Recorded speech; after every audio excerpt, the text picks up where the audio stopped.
So unfortunately, in this life, suffering is just inevitable. Everybody has to suffer in one way or another. So it's up to you to decide, what do you want to suffer for? Now, of course, there are certain things that we don't have any control over. Like, for example, we can't control when we're born, where we're born, what type of parents we're born to, what type of extended family we're born into, things like that, whatever environment we're in. But as we get older and we have more control over our situations, we get to choose what we're suffering for. So, for example, if you're working a job you hate, you have a choice to learn a new skill and to change your job. You don't have to work a job you hate forever. That's an active decision. So you're either choosing to stay with a company that you don't want to work for, or you're going to choose to put the time and the work in to learn whatever skills you need to get into a new position.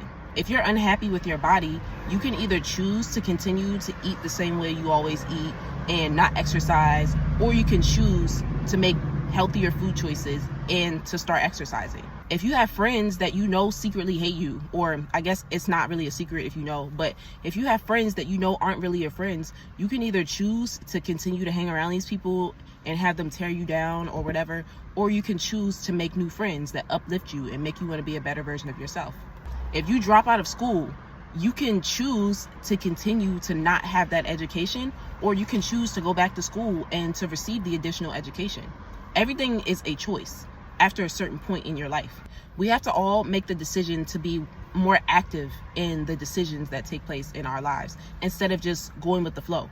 You have to learn how to take control, grab the steering wheel of your life and start to drive instead of having the car on cruise control.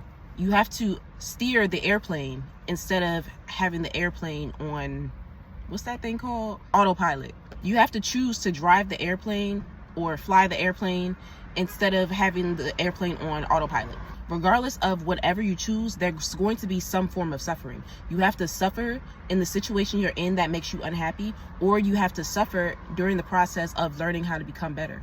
Either way, suffering is just inevitable in life. It's just, what do you want to suffer for? How do you want to suffer? Are you going to suffer because you choose to be passive? Or are you going to suffer because you're being active in the decisions of what's taking place in your life? It's all up to you, but make sure that you're making the correct decision for you. And don't let anybody else influence your decision, because you have to remember that it's your life and nobody else can live it for you.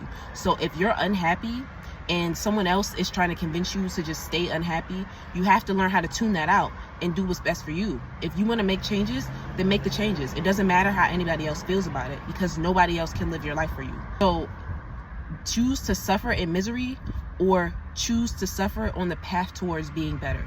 Either way, just know that you're going to suffer.